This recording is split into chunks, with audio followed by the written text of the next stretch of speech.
Assalamualaikum warahmatullahi wabarakatuh. Bismillahirrahmanirrahim. Kitabun anzalnahu ilaik liyadabbaru ayatihi wa liyatadhakkara ulul albab. Sadaqallahul azim. Yang bermaksud sebuah kitab yang kami turunkan kepadamu Muhammad, yang mempunyai berganda-ganda maknanya dan keberkatannya, untuk menjadikan kamu melakukan tadabbur ayat-ayatnya, dan untuk engkau mengambil zikir peringatan sebagai seorang ulul albab. Ayat ini duduknya di dalam surah Sad, iaitulah sebelum babak Nabi Allah Sulaiman alaihi salam melakukan dua perkara. Yang pertama dinamakan tadabbur, yang kedua dinamakan tadakkur.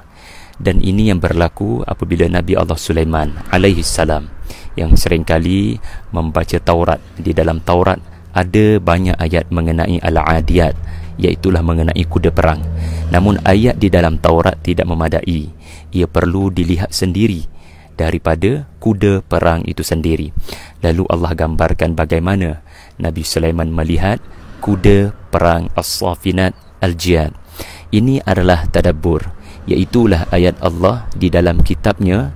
Kita memerhatikan sendiri ayat itu dengan mata kepala kita sendiri, lalu kita memerhatikannya dengan teliti, dan kita cuba sedaya upaya untuk menghayati mengapa Allah ciptakan kuda ini dan apa mesejnya kepada kita. Lalu ini yang telah menyebabkan Nabi Allah Sulaiman berkata, inni ahbabtu hubbal khairi an dhikri rabbi. Jadi apabila Nabi Sulaiman memerhatikan dengan teliti, melakukan tadabbur kepada kuda-kuda yang Allah kurniakan kepadanya, Nabi Sulaiman telah memperingati semula apakah tujuan dia hidup, dan inilah yang dinamakan tadakkur. Lalu Nabi Sulaiman menjadikan kuda itu sebagai zikir kepada tujuan hidupnya di sisi Allah. Tuan-tuan puan-puan sekalian, Al-Quran diturunkan untuk dua tujuan. Tujuan yang pertama untuk tadabbur, tujuan yang kedua adalah untuk tadakkur. Tadabbur adalah kita memerhatikan dengan teliti ayat-ayat Allah sehingga kita dapat merasai apakah mesej sebenar daripada ayat itu. Kalau di dalam Al-Quran ada cerita mengenai al-adiyat, ia tidak boleh sekadar dibaca dan difahami tafsirannya. Tadabbur adalah bermakna kita melihat sendiri kuda itu, kita melihat sendiri apa yang Allah sebut di dalam sebuah kitab di atas dunia yang Allah ciptakan ayat-ayatnya itu. Yang kedua adalah tadakkur, di mana apabila kita memerhatikan dengan teliti, kita menghayati dan merasai sendiri ayat Allah itu, adakah ia menyebabkan kita yang dikurniakan Allah lub, yang dikurniakan Allah akal ini, mengingat semula apakah tujuan kita diciptakan Allah. Seseorang yang apabila melakukan tadabbur lalu tersentak dan tercengang, lalu terkenang kepada fungsi hidupnya, lalu ini adalah mereka yang bernama ulil albab, iaitu bukan sekadar melakukan tadabbur tetapi berjaya untuk melakukan tadakkur. Perhatikan surah Ar-Rahman. Surah Ar-Rahman, di mana surah yang Allah umumkan dengan penuh kasih sayang Allah, Allah akan mendidik Al-Quran, alam Al-Quran. Baik, apa matlamat kita mempelajari Al-Quran daripada Allah Azza wa Jalla? Matlamatnya adalah untuk tadabbur dan untuk tadakkur. Surah Ar-Rahman menunjukkan kepada kita makna tadabbur dan makna tadakkur. Apa itu tadabbur? Kita sudah tahu tafsiran Ar-Rahman, tetapi tafsir saja tidak memadai kalau tidak ada tadabbur.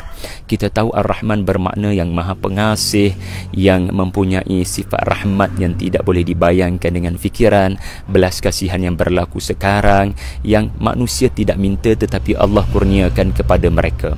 Itu tafsir Ar-Rahman. Dan kita semua sudah maklum itu tafsiran ayat pertama. Tetapi tafsir adalah perbuatan untuk memahami oleh akal. Ia tidak memadai. Al-Quran diturunkan untuk tadabbur.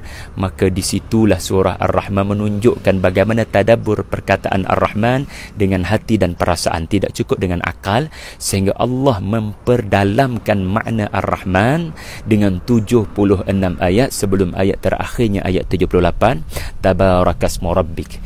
Jadi tuan-tuan, surah Ar-Rahman sendiri mengajar kita apa makna tadabbur. Bukan sekadar mengetahui tafsiran Ar-Rahman itu apa dari sudut linguistik, tetapi kita dibawa mengembara, pergi tengok pohon tamar, wal habbu dzul asfi war raihan, kita pergi melihat kapal di atas lautan, kal a'lam kal munsya'at fil bahri kal a'lam, kita dibawa untuk melihat matahari terbit, rabbul masyriqaini wa rabbul maghribain. Ini makna tadabbur. Lalu ia menyebabkan kita ingat fungsi kita hidup di dunia ini untuk apa? Tadakkur, untuk kita ingat tujuan kita ada di dunia adalah untuk mendapat keindahan syurga. Maka sebab itu surat Ar-Rahman adalah surat antara yang paling banyak memperincikan tentang syurga, kerana Allah ciptakan kita, Allah ciptakan ayahanda kita di syurga, walaupun menjadi matlamat penciptaan itu adalah untuk menjadi khalifah di atas bumi. Tetapi dengan Ar-Rahman Allah memilih untuk mencipta manusia di syurga, kerana kita diciptakan Allah dengan segenap potensi untuk kembali ke sana, dan itulah zikr. Allah memperingatkan kita untuk kembali ke sana. Lihat cerita Musa dan Khidir. Bukankah Musa sudah memahami ayat Allah dalam Taurat tentang sabar? Faham sahaja tidak memadai, tetapi kita perlu bermusafir sebagaimana Musa bermusafir. Di situlah Musa belajar makna sebenar sabar. Di situlah Musa belajar tadabbur perkataan sabar. Tidak ada makna seseorang boleh mengupas perkataan sabar dari sudut linguistik. Kita sendiri yang mengajar makna sabar itu perlu bermusafir untuk belajar sendiri makna sabar, dan itulah yang telah berlaku kepada Musa AS. Apabila beliau telah ditunjukkan Allah gagal dalam 3 checkpoint dan dikatakan oleh Khidir, innaka lan tastati' ma'iya sabra. Dan tadakkur juga berlaku kepada Musa AS, di mana hasil daripada perjalanan bersama Khidir, zikir.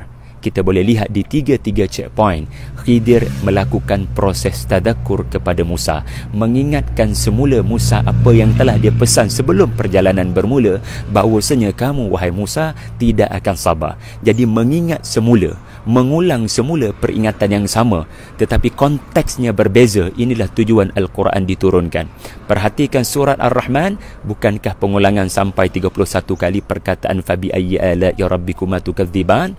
Allah tidak mendatangkan ayat baru, Allah mendatangkan ayat yang sama, tetapi impaknya berbeza kepada seorang mukmin. Kadang-kadang Al-Quran bila kita baca begitu sahaja, kita tidak rasa apa-apa, tetapi bila kita baca ketika kita menghadapi musibah, maka pada waktu itu ayat yang sama memberikan kepada kita apa yang tidak pernah kita perolehi sebelum ini, iaitulah tadakkur, peringatan semula. Ini surat Ar-Rahman, rahsia pengulangan 31 kali ayat berdasarkan ayat sebelumnya, ada konteksnya, di mana kalau kamu tidak boleh terkesan dengan kurma atau kelopak mayangnya dan hasil bau-bauan yang terhasil daripadanya, tidak mengapa kamu berjalan di atas lautan pula contohnya. Dan kalau berjalan di atas laut tidak memberikan bekas ke dalam hati kamu, kamu lihat matahari terbit. Allah tidak berputus asa untuk menyebabkan kita ingat tujuan kita hidup, iaitulah fabi ayyi ala'i rabbikuma tukadziban. Dan Musa dan Khidir, Musa sendiri telah melakukan tadakkur, di mana dia diperingatkan dengan ayat yang sama oleh Khidir, iaitulah lan tastati' ma'iya sabra. Bukankah ayat itu berulang 3 kali?